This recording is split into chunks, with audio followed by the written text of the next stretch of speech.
Boa noite, amigos do Fluminense, etc. Está no ar mais um programa Fluminense Debate, desta segunda-feira, 19 de dezembro de 2011. Hoje, excepcionalmente, não temos a presença de Álvaro Doria na apresentação, e eu vou passar até a palavra antes para o Paulo Roberto Andel, para explicar o porquê da ausência de Álvaro Doria. Por que o Doria não está conosco, Andel? Boa noite, amigos do Fluminense em Debate. Álvaro Doria não está presente por mais de um motivo. Digamos assim, talvez três motivos. O primeiro suposto motivo é que, por razão de compromissos familiares, no Rio de Janeiro, ele não pôde comparecer à gravação hoje e deixou, evidentemente, um abraço a todos que nos assistem e acompanham o Fluminense, etc. A segunda hipótese, aviltada aqui nos estúdios, em murmúrios, enfim, em conversinhas de pé de ouvido, essa hipótese dá conta de que Álvaro Doria pode não ter vindo em função do forte calor. Explica-se. As pessoas de má fé dizem que Álvaro Doria tem o pé frio. O pé poderia derreter e ele não teria equilíbrio suficiente para vir andando até os estúdios da UniTV gravar o programa. Tem um terceiro motivo, mas esse eu prefiro nem falar.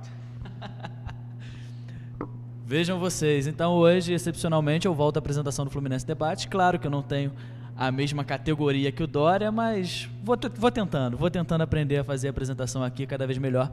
Como vocês puderam ver, hoje nós estamos trabalhando com duas câmeras, e tem um rapaz ali do lado do Paulo, que já participou do Fluminense, etc. durante um bom tempo, do Fluminense Debate. Então, Edu Rocha, seja bem-vindo ao Fluminense, etc. mais uma vez, sendo que você nunca deixou, e dê pra gente seu destaque inicial. Boa noite, Marcelo, boa noite, Paulo Andel, boa noite, Nação Tricolor. É um prazer estar aqui de volta, participando dessa mesa, cada vez mais variadas, com figuras destacadas aí na análise. E o meu destaque não vai dar para fugir, esse jogo que está todo mundo falando, e eu acho que é um jogo com um impacto, inclusive, na cabeça de todo mundo, dos técnicos, dos dirigentes, dos torcedores. Barcelona e Santos, não dá para escapar desse assunto, está fresquinho aí e vai ser o meu destaque. Barcelona e Santos, que vai ser um dos temas do Fluminense Debate desta noite. Por sinal, Muricy não tem como ficar alheio também a essa história, nós vamos tratar de Muricy. Paulo, seu destaque inicial. Bom, em relação ao que já foi abordado pelo Edu Rocha, a gente vai falar bastante no último bloco, mas o meu destaque, mais uma vez, lamentavelmente, vem para uma notícia que não foi boa. Nesse final de semana, o Fluminense perdeu um dos seus torcedores mais ilustres, um tricolor de 4 costados, um dos maiores atores brasileiros de todos os tempos, o ator, diretor, autor, produtor e empreendedor Sérgio Brito, lenda do teatro brasileiro, lenda das artes brasileiras, uma das figuras mais destacadas da cultura brasileira na segunda metade do século XX. Para a informação de poucos, Sérgio Brito era um tricolor completamente apaixonado pelo Fluminense. Eu tive a oportunidade de testemunhar isso numa entrevista que fiz com ele no ano de 2005, junto de Álvaro Doria, onde estivemos em sua casa em Santa Teresa e pudemos conversar durante horas sobre momentos espetaculares. Sérgio Brito se tornou apaixonado pelo Fluminense simplesmente na sala de estar da casa de Marcos Carneiro de Mendonça, goleiro símbolo do Fluminense, goleiro campeão, tricampeão pelo clube e depois campeão como presidente, cuja filha, Bárbara Eleodora, tempos mais tarde se tornou a maior profissional de crítica do teatro brasileiro. Ao lado dos dois havia um outro amigo, Ítalo Rossi, de onde se pode concluir que boa parte da grande história do teatro brasileiro foi simplesmente forjada na sala de um tricolor. Sérgio Brito, já depois dos 80 anos de idade, acompanhava o Fluminense apaixonadamente, analisando inclusive jogadores de categorias de base, jogadores da reserva, jogadores que tinham sido negociados, e ano passado, na grande conquista do tricampeonato brasileiro, já com problemas de saúde e andando em cadeira de rodas, esteve presente no Engenhão na partida Fluminense 1, Guarani 0. De modo que o Fluminense perdeu um enorme torcedor, e o teatro brasileiro, que já o tinha como lenda viva, agora o tem como uma página eterna. Paulo, inclusive sobre o Sérgio Brito, numa dessas conversas de bar que nós tivemos por aí, era o Sérgio Brito que você tinha citado, que você foi fazer essa entrevista com o Doria e você quebrou a cara, né? Por quê? Ah, sim, é importante frisar isso. Provavelmente deve ter sido a maior barriga que eu e Dória cometemos como repórteres em toda a nossa vida. Fomos fazer a entrevista na casa de Sérgio Brito com certo receio, porque nós pensamos o seguinte: bom, Sérgio Brito, um grande ator, uma figura proeminente das artes brasileiras, eu não lembro de tê-lo visto no estádio, será que ele vai render uma boa entrevista? Quebramos a cara. Sérgio Brito simplesmente esteve no Fla-Flu da Lagoa de 1941 e saiu do estádio comemorando o empate em 2-2, onde o Fluminense foi campeão.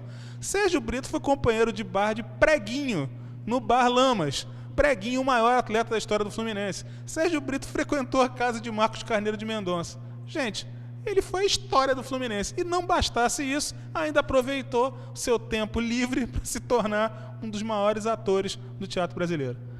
Maravilhosa história. Fico com nossas condolências. Sérgio Brito vai integrar a seleção tricolor no céu. Inclusive, seleção que esse ano foi muito reforçada, e sabemos que eles estão lá torcendo pelo Fluminense, porque Nelson Rodrigues já disse: a morte não, por favor, exime ninguém de seus não deveres exime ninguém de clubísticos. seus deveres clubísticos. Então, esteja lá torcendo por nós, Sérgio Brito. Imagine uma peça, né? Uma peça de Nelson Rodrigues encenada por Ítalo Rossi junto de Sérgio Brito, né? Já está explicado porque ele foi lá pro alto.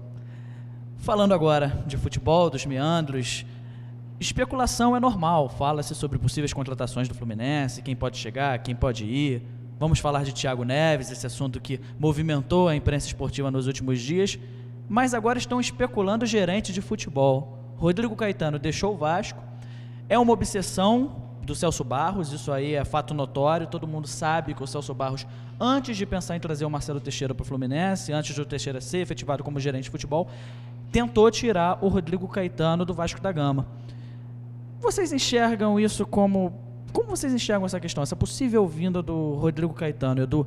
Pelo seguinte, seriam 2 gerentes de futebol, o Marcelo seria alocado mais para Xerém, o Rodrigo Caetano ficaria como a voz da Unimed no Fluminense, e com isso o Celso Barros ficaria um pouco à parte dessa questão da relação da Unimed. Como é que você enxerga essa possível vinda do Rodrigo Caetano? Marcelo, eu acho o seguinte: o Rodrigo Caetano é um profissional respeitado no mercado. Ele veio antes do Vasco, ele veio do Grêmio, não foi isso? Onde teve sucesso. Se eu não me engano, foi o Grêmio, sim. E depois fez um excelente trabalho no Vasco, e os vascaínos ficaram, inclusive, muito tristes com a saída dele. Ele é identificado com essa virada do Vasco aí, da fase de time de segunda divisão para voltar a ser um Vasco aí mais glorioso que a gente conhece. Então, é um profissional muito respeitado. O problema é que nós já temos agora no clube um profissional muito respeitado. Exatamente. Que é o Marcelo Teixeira, que está fazendo um trabalho muito reconhecido. E ele veio do Manchester, né? Ele trabalhou nas divisões de base do Fluminense, onde fez um belo trabalho, foi para o Manchester, voltou e é um cara do ramo, é profissional, é o perfil que a gente quer nos clubes modernos.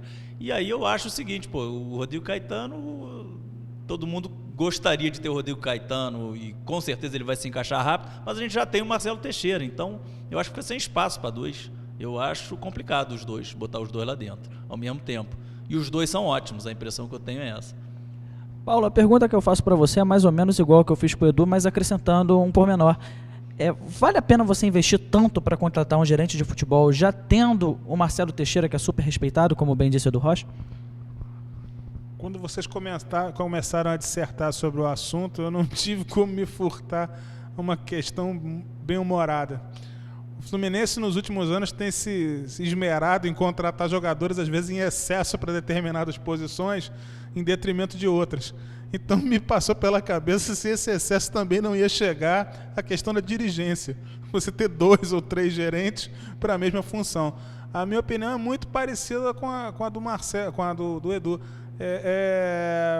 Fica difícil imaginar que eles vão ter tarefas desassociadas, né? Tarefas diferenciadas. E haveria espaço para os 2? Não sei, se isso fosse há 3 meses, até porque meses atrás se especulava muito o nome do Caetano, mas isso não aconteceu.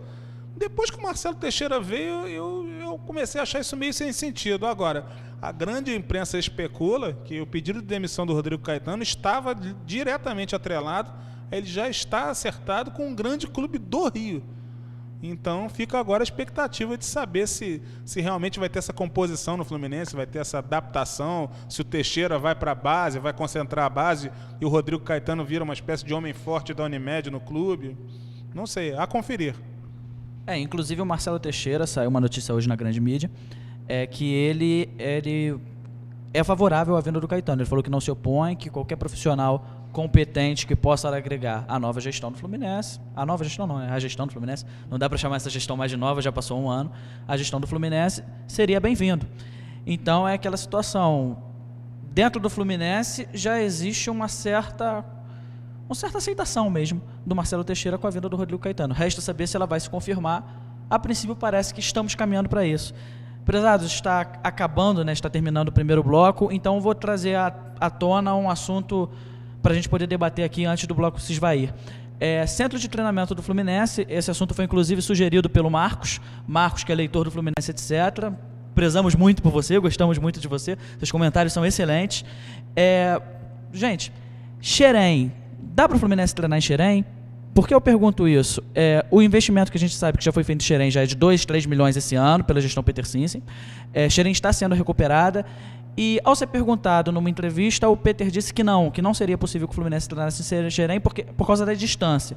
Quando vemos exemplos pelo mundo, o CT de Milanello, por exemplo, está a uma distância de mais ou menos 30 quilômetros, 30 ou 40 quilômetros do San Siro, que é o local onde o Milan joga. Então, a questão essa desculpa, essa questão que o Peter falou, ela realmente é pertinente, Edu? Olha, primeiro a questão da distância, eu acho que cidade grande tem que ver em tempo, né? 30 quilômetros, mas 30 quilômetros é o quê? Meia horinha? Pista livre ou 2 horas de trânsito? Entendeu? É verdade, nesse então, sentido é um fato. Assim, então, pensando em tempo, o cara sair da Barra e ir para Xerém, eu acho que é 1h30, pelo horário.